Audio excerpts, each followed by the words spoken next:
नमस्कार दोस्तों, स्वागत है आपका आपके अपने चैनल कॉमर्स 6 में। कॉमर्स की एमसीक्यू सीरीज मैंने स्टार्ट की हुई है, जो कि पीजीटी कॉमर्स की जो तैयारी कर रहे हैं, चाहे एस्टेट की तैयारी कर रहे हैं, चाहे वो केवीएस, एनबीएस, आरोही स्कूल या किसी भी कंपटीशन टेस्ट की, उन सब के लिए रेलिवेंट रहने वाली है।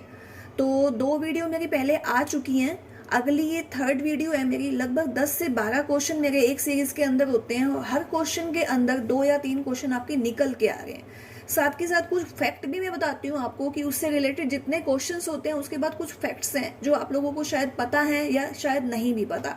पता है तो बहुत अच्छी बात है, आपकी रिवीजन हो जाती है, और नहीं पता तो फिर आपको इसकी जानकारी मिलती है।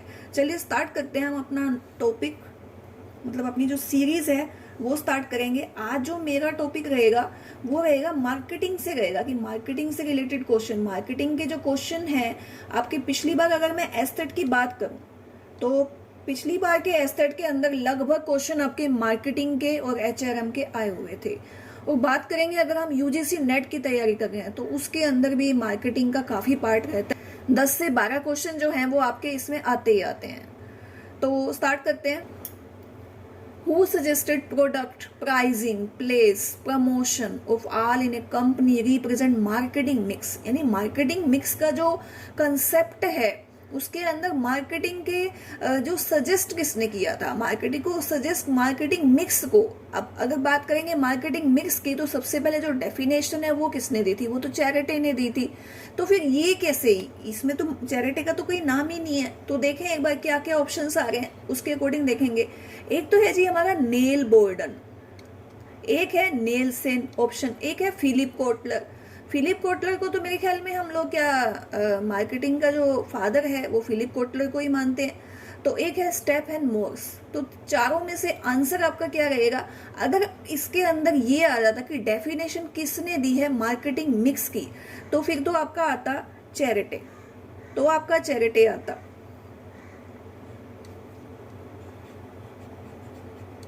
चैरिटी आता आपका आंसर। लेकिन इसके अंदर ये कहा गया है कि सजेस्ट किसने करा था, सजेशन किसने दिया था, तो नेल बोर्डन ने दिया था। ये आपका जो ए ऑप्शन है ये आपका आंसर बिल्कुल ठीक रहेगा। उसके बाद दूसरा क्वेश्चन है आपका 7P ऑफ मार्केटिंग मिक्स। सबसे पहले कितना आया था हमारा, 4 मार्केटिंग के 4P आए थे, जिसको नेल बोर्डन ने दिया था, और डेफिनेशन किसने दी थी, चैरिटी ने दी थी। लेकिन अब इसके अंदर 7P भी आ गए थे। बाद में जैसे जैसे टाइम चेंज हुआ, तो उसके बाद क्या हुआ, हमारे 7P आ गए थे। तो 7P के अंदर ये पूछ रहे हैं कि क्या नहीं है P के अंदर, प्रमोशन तो थी इसके अंदर, प्राइस था बिल्कुल, पीपल ये नया ऐड हुआ था इसके अंदर, क्योंकि प्राइसिंग और प्रमोशन तो पहले वाले 4P में भी थी, तो पीपल इसके अंदर ऐड हुआ था। तो अगला जो ऑप्शन है आपका डी, पर्पस नहीं था आपका, पर्पस नहीं था।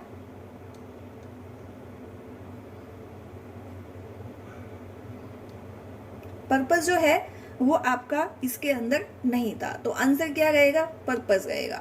उसके बाद है मार्केटिंग मायोपिया। मार्केटिंग मायोपिया में से बहुत बार क्वेश्चन आता है। मैं कह रही हूँ आज का जो हमारा जो सीरीज है मार्केटिंग की बहुत इंपॉर्टेंट है। क्वेश्चन मार्केटिंग में से 1 या 2, पिछली बार अगर एस्टेट की बात करें तो मार्केटिंग के 3-4 क्वेश्चन आए हुए, 3-4 भी क्यों, 5-6 क्वेश्चन थे। तो मार्केटिंग में से आपके क्वेश्चन आने ही आने हैं और लगभग इसी में से ही आने हैं। तो देखिए मार्केटिंग मायोपिया क्या होता है। अगर हम बात करेंगे अब क्वेश्चन जो, अगर हम वर्ड की बात करते हैं, तो मायोपिया ऐसा कुछ लगता है कि कोई एक ऐसा मतलब कि कोई डोन टाइप में है भी मार्केटिंग मायोपिया। तो लेकिन मार्केटिंग मायोपिया डोन है, ब्रॉड लग रहा है कि भी कोई बहुत बड़ी कोई एक ऐसा कंसेप्ट है, लेकिन ऐसा है नहीं। है क्या, ये काफी नैरो माइंडेड है, नैरो है, ये नैरो कंसेप्ट है इसकी। नैरो कंसेप्ट है मतलब क्या हो गया कि ये सिर्फ और सिर्फ क्या कहता है, ये सिर्फ कहता है कि हमारे पास है ना सिर्फ कस्टमर ही होने चाहिए, कस्टमर का जो प्रोडक्ट है वो सेल होना चाहिए।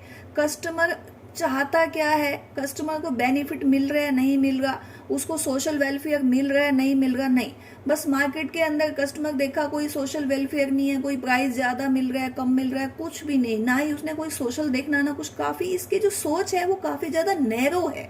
तो मार्केटिंग मायोपिया वर्ड ऐसा लगता है कि बहुत ही ज्यादा ब्रॉड होगा, लेकिन बहुत ही ज्यादा ब्रॉड होगा, लेकिन ब्रॉड है नहीं, ये ब्रॉड नहीं है क्या है, काफी नैरो है। तो ये क्वेश्चन भी आ जाता है कि मार्केटिंग मायोपिया क्या है, जिसके अंदर सिर्फ कस्टमर की तरफ ही फोकस किया जाता है, मार्केट की तरफ वो कोई फोकस नहीं है, प्रोडक्ट की क्वालिटी क्या है, क्या प्रोडक्ट होना चाहिए, कैसा होना चाहिए, बस उसने तो ये देखा है कि कस्टमर कितने, हमने तो सिर्फ कस्टमर को क्या करना है, कैच करना है। ठीक है, तो मार्केटिंग मायोपिया की सबसे पहले जो कंसेप्ट है वो दिया किसने था, तो थियोडोर लेविट ने दिया था, फिलिप कोटले ने दिया था, या नेल बोर्डन ने दिया था, या नन ऑफ दीज। देखिए ये वाला क्वेश्चन आपका एस्टेट के अंदर, एस्टेट 17 के अंदर आया हुआ था ये वाला। तो मार्केटिंग मायोपिया क्या है वो आपका मेरे ख्याल में 18 में आया था, और 17 के अंदर ये आया था कि किसने दिया था। तो ये आंसर रहेगा आपका, थियोडोर लेविट ने इसका कंसेप्ट दिया था मार्केट मायोपिया का। और ये भी ध्यान करना है कि ये काफी ज्यादा नैरो होता है, ये ब्रॉड कंसेप्ट नहीं है, ये नैरो कंसेप्ट है। ये दो क्वेश्चन आपके इसमें से निकल के आ रहे हैं। ठीक है, अगला जो पॉइंट है वो देखिए, अगला क्वेश्चन आपका, अगले क्वेश्चन के अंदर है marketing of product and service in which the offer itself is not intended to make any monetary profit. इसका क्या मतलब हुआ कि मॉनेटरी प्रॉफिट नहीं है, मॉनेटरी प्रॉफिट नहीं है तो फिर वो कौन सा हो गया, मॉनेटरी नहीं है तो प्रॉफिट, मार्केटिंग प्रॉफिट, अगर मार्केटिंग प्रॉफिट के लिए की जा रही है तो वो तो मनी से रिलेटेड होनी ही होनी है।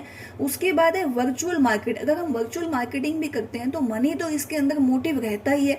फिर है डिजिटल मार्केट, डिजिटल मार्केट के अंदर भी जो प्रॉफिट मोटिव है तो मनी से तो मैटर करती ही है, लेकिन इसके अंदर जो लास्ट वाला कंसेप्ट थोड़ा सही सा लग रहा है कि non profit organisation, non profit जो ऑर्गेनाइजेशन है,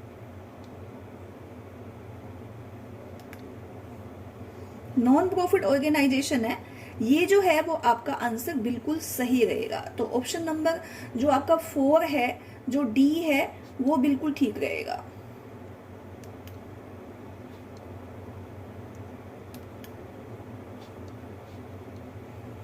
डी ऑप्शन जो है वो आपका ठीक रहेगा। उसके बाद है यूएसपी। यूएसपी क्या होता है, यूएसपी यूनिक सेलिंग प्राइस है, यूनिक सेलिंग प्राइस तो नहीं लग रहा। फिर है यूनिक सेल प्रपोजिशन है, नहीं ये भी नहीं है। यूनिक सेलिंग प्रपोजिशन है या फिर यूनिक स्ट्रेटेजी प्रमोशन है, तो आंसर आपका रहेगा यूनिक सेलिंग प्रोपोजिशन। ये भी आपने ध्यान करना है, प्रोपोजिशन है यूनिक सेलिंग की, यानी कि एक ऐसी टेक्निक जो कि अलग से बेचने के लिए यूज की जाती है, तो वो रहेगी आपकी यूएसपी, ध्यान रखिएगा ये भी। उसके बाद अगला क्वेश्चन है आपका the process of setting A low initial price, यानी कि जब हम मार्केट के अंदर आते हैं, स्टार्टिंग के अंदर जब हमारी इनिशियल स्टेज होती है तो उसके अंदर तो अट्रैक्ट करने के लिए जब हम बहुत सारे जो लार्ज मेंबर, जो हमारे लार्ज नंबर के जो बायर्स होते हैं उसको अट्रैक्ट करने के लिए हम लोग क्या करते हैं, इनिशियल प्राइस रख देते हैं, स्टार्टिंग प्राइस, इंट्रोड्यूसरी प्राइस जिसको बोला जाता है इनिशियल।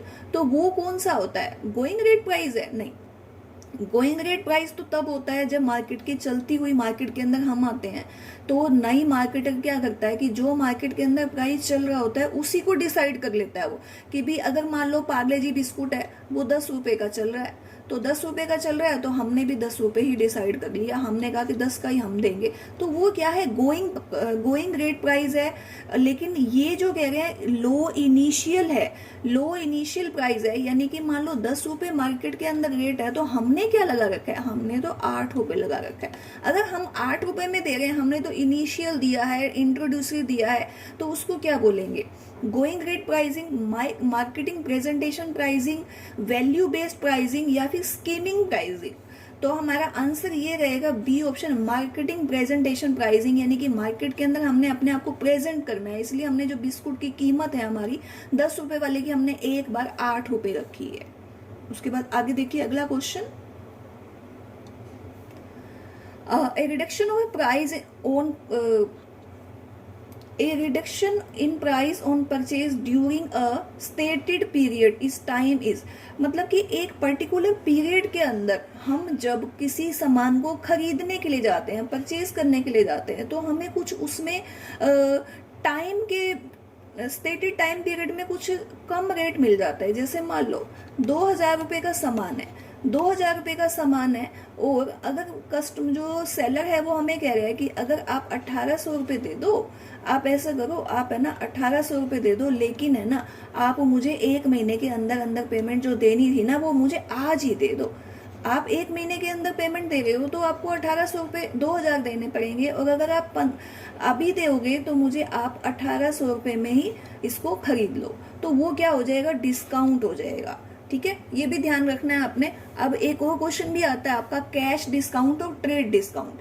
अगर बात करेंगे लिस्ट प्राइस की, लिस्ट प्राइस में अगर कोई रेट कम होता है तो लिस्ट प्राइस के अंदर अगर रेट कम होता है तो उसको हम लोग क्या बोलते हैं, लिस्ट प्राइस से कम रेट पे अगर हम किसी सामान को खरीदते हैं तो वो होता है हमारा ट्रेड डिस्काउंट। ये भी ध्यान करना, ट्रेड डिस्काउंट और हमारे होते हैं जी कैश डिस्काउंट। लेकिन ये स्टेटेड पीरियड का है कि हमें कम पीरियड के ऊपर सामान कम रेट पे मिल रहा है, तो वो क्या है, कैश डिस्काउंट है। और ट्रेड डिस्काउंट की एंट्री हम नहीं करते, हम कैश डिस्काउंट की एंट्री हम लोग करते हैं। ये भी आपके 2 क्वेश्चन, आपके देखिए 2 या 3 क्वेश्चन निकल के आ गए। फिर उसके बाद है sensitivity of demand to change in a price in known age. मतलब क्या हुआ कि प्राइस कम हो गया तो उससे डिमांड भी कम हो रही है, तो वो क्या है, कॉस्ट प्लस प्राइस है। नहीं, कॉस्ट प्लस प्राइस कैसे हो सकता है, ब्रेक इवन पॉइंट नहीं, ये भी नहीं है। प्राइस इलास्टिसिटी या फिर इलास्टिक, इन इलास्टिक, तो आंसर बिल्कुल ही तो दिखाई दे रहा है हमारा कि प्राइस इलास्टिसिटी है। प्राइस के चेंज होने से जो भी डिमांड है वो चेंज हो रही है, तो वो प्राइस इलास्टिसिटी है। फिर उसके बाद अगला है, which among this is concerned with pricing policy for late entrant to a market. अब क्या है, सेम का सेम क्वेश्चन है जो ऊपर था, प्राइसिंग पॉलिसी है। अगर मार्केट के अंदर हम लेट हैं, मार्केट में बहुत सारे दुकानदार जो हैं, मार्केटर हैं, वो पहले से ही मार्केट के अंदर अपना कब्जा करे हुए हैं, लेकिन हम कहते हैं कि हमें भी जगह चाहिए, तो हम रेट कम कर देते हैं। हम प्राइसिंग पॉलिसी के ऊपर पूरा फोकस करते हैं, प्राइसिंग पॉलिसी के ऊपर। ये देखिए, तो अगर हम प्राइसिंग पॉलिसी पे पूरा फोकस कर रहे हैं तो मार्केट प्रेजेंटेशन है, रिसर्च है, मार्केट स्कीमिंग है या फिर मार्केट स्किल है। सेम वही आंसर रहेगा आपका जो पहले वाले क्वेश्चन का था, मार्केट प्रेजेंटेशन। मार्केट के अंदर आप अपने आप को प्रेजेंट करेंगे और प्राइसिंग पॉलिसी को डिसाइड करेंगे। उसके बाद अगला क्वेश्चन है आपका, last but not least, which among this is not nature and characteristic of service.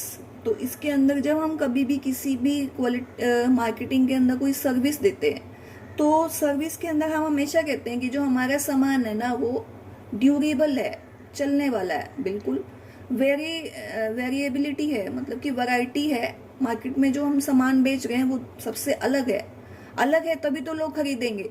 और उसके बाद है पेरिशेबिलिटी है। पेरिशेबिलिटी का मतलब वो खराब नहीं होगा, एकदम से आप आए और आते ही आपके हाथ में सामान बिल्कुल खराब वाला दे दिया, फ्रीजर में से निकाला मैंने और आपको दे दिया, वो खराब हो गया, नहीं, वो नहीं है।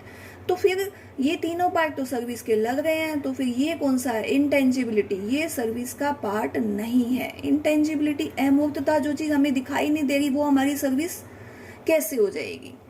लेकिन ये देखिए, which is among not a nature, तो ये नेचर नहीं है इसका, ये आंसर रहेगा इसका। ठीक है, उसके बाद आगे देखिए कुछ फैक्ट्स हैं। मैं हमेशा ही जब भी आपको कोई भी चैप्टर कराती हूँ, कोई भी एमसीक्यूज कराती हूँ, तो कुछ फैक्ट बताती हूँ। अब देखिए जो कुछ फैक्ट हैं वो देखिएगा। सबसे पहले 1960 के अंदर जो फर्स्ट एक्सप्रेस किसने किया था, 1960 में MC चैरिटी ने अपनी बुक के अंदर बेसिक मार्केटिंग के अंदर 4P के बारे में बताया था। तो ये आ जाए, पहले सबसे पहले किसने बताया था, तो वो आएगा MC चैरिटी। ये आपने ध्यान करना है, सबसे पहले किसने बताया 4P के बारे में, MC चैरिटी ने दिया। उसके बाद 4P से रिलेटेड कुछ कंफ्यूजन है, फिलिप कोटलर। फिलिप कोटलर कौन है फिर, ये जो है इनको तो फादर ऑफ मार्केटिंग बोला जाता है। तो इन्होंने क्या किया था, इन्होंने डेफिनेशन दी थी, he gave definition of marketing mix. ये देखिएगा ध्यान से, उन्होंने सबसे पहले करा MC चैरिटी ने, और मार्केटिंग मिक्स की डेफिनेशन किसने दी, डेफिनेशन दी फिलिप कोटलर ने। और फिर नेल हॉपर बर्डन ने क्या किया, उन्होंने ही कॉइन्ड द टर्म, उन्होंने एक जो टर्म है, मांशु फिर हो गया,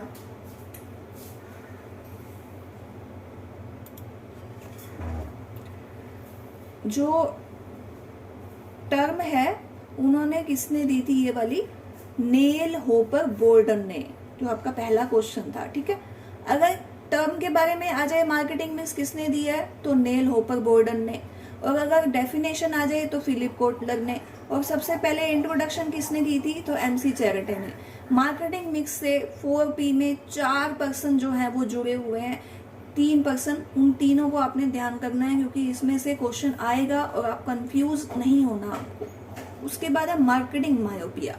मार्केटिंग मायोपिया के बारे में मैंने बताया था आपको कि ये क्या, एक फेलियर और नैरो माइंडेड अप्रोच है, यानी कि नैरो माइंडेड है, ये मैंने अभी बताया था आपको। ठीक है, ये ध्यान रहेगा आपको। मार्केटिंग मायोपिया क्या है, नैरो माइंडेड अप्रोच है और ये फेल हो गई थी, ये ज़्यादा चली नहीं क्योंकि कस्टमर को इग्नोर किया जा रहा था, गोल को इग्नोर किया जाता था, प्रोडक्ट की क्वालिटी को इग्नोर किया जाता था। कस्टमर क्या चाहता है, कुछ नहीं, बस उनको सिर्फ क्या था कि प्रॉफिट कमाना है। और ये दी किसने थी सबसे पहले, ये दी थी थेडोर लेविट ने, जो कि हार्वर्ड बिजनेस के अंदर उन्होंने अपना एक रिव्यू दिया था। ठीक है, तो उम्मीद करती हूँ मेरी ये वीडियो आपको पसंद आई होगी। अगर आपको पसंद आई है तो आप इसे लाइक कीजिए, शेयर कीजिए, कमेंट कीजिए, और अगर आपने अभी तक भी चैनल को सब्सक्राइब नहीं किया है तो आप चैनल को सब्सक्राइब कीजिए। काफ़ी इंपॉर्टेंट अपडेट मैं आपके लिए लाऊंगी, और जो क्वेश्चंस हैं हम तो यही सोच रहे हैं कि 1000 तक की सीरीज जानी चाहिए। तो अभी तो हमारी 3rd सीरीज है, तो मेरे हिसाब से तो 100 की सेंचुरी तो कम से कम होनी चाहिए MCQ सीरीज की। सबके काम आएगी, चाहे आप पीजीटी की तैयारी कर रहे हैं, एस्टेट की तैयारी कर रहे हैं, चाहे आप तैयारी कर रहे हैं यूजीसी नेट की, चाहे आप किसी भी कंपटीशन टेस्ट की, सबके लिए ये आपके जो MCQs हैं ये रेलिवेंट रहेंगे। मैं बेसिक से एडवांस में करवा रही हूँ ताकि आपको ये ना लगे कि नेट के लिए तो रेलिवेंट नहीं है, नेट के लिए भी रेलिवेंट है। और इतना बेसिक भी नहीं करवा रही हूँ कि एस्टेट जो है आज के टाइम में आपका बेसिक से ज़्यादा ऊपर उठ चुका है, तो एस्टेट के लिए भी आपके रेलिवेंट रहेंगे। KVS NVS के अंदर जो एस्टेट से लेवल थोड़ा सा कम आता है लेकिन इतना कम भी नहीं आता, तो उसके लिए भी रेलिवेंट रहेगा आपका। और अब DSSB की कुछ वैकेंसीज निकली हैं, लेकिन हमारी पीजीटी की तो नहीं निकली, लेकिन चांसेस हैं आगे पीजीटी कॉमर्स की भी निकलेंगी, तो उसके लिए भी हमारे लिए ये रेलिवेंट रहेगा। अगर हम तैयारी करते रहेंगे, अभी लॉकडाउन है तो उसका हम फायदा उठा सकते हैं, बाद में फिर हमें टाइम नहीं मिल पाएगा। ये 10-10, 15-15 क्वेश्चन भी करने के लिए हमारे पास टाइम नहीं होता। अभी आप इन क्वेश्चन को नोट कर सकते हैं, अपने नोट्स बना सकते हैं, कुछ स्पेशल फैक्ट हैं उनको भी आप नोट कर सकते हैं। ठीक है, मिलते हैं अगली सीरीज में। Thank you.